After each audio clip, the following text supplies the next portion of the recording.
Hi, you are watching 5 on Fridays with me, Fancy Face. I detail headlines from around the world to give you 5 things that you should know about and or care about.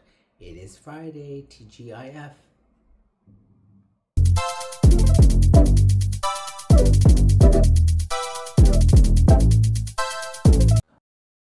Nearly 5 years after the devastating fire in 2019, Notre Dame has finally been resurrected. On Friday, President Emmanuel Macron visited and pictures were taken of the interior cathedral.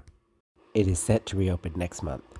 This week, South Korea's capital Seoul was hit hard by the heaviest November snowfall since records began more than 100 years ago. Cars were stuck in traffic jams, and hundreds of flights were canceled or delayed at airports nationwide.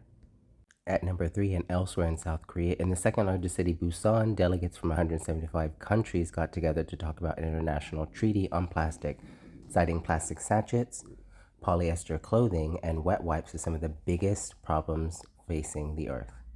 Number 2, Australia passes the world's first law banning under 16-year-olds from social media. According to The Guardian, academics, politicians, and advocacy groups have warned that the ban, as envisioned by the government, could backfire, driving teenagers to the dark web or making them feel more isolated.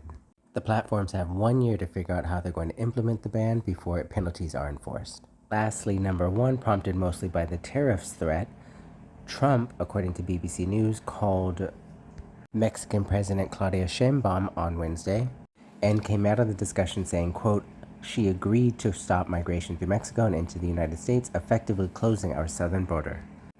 She has since responded with, quote, "not to close borders, but to build bridges between governments and people."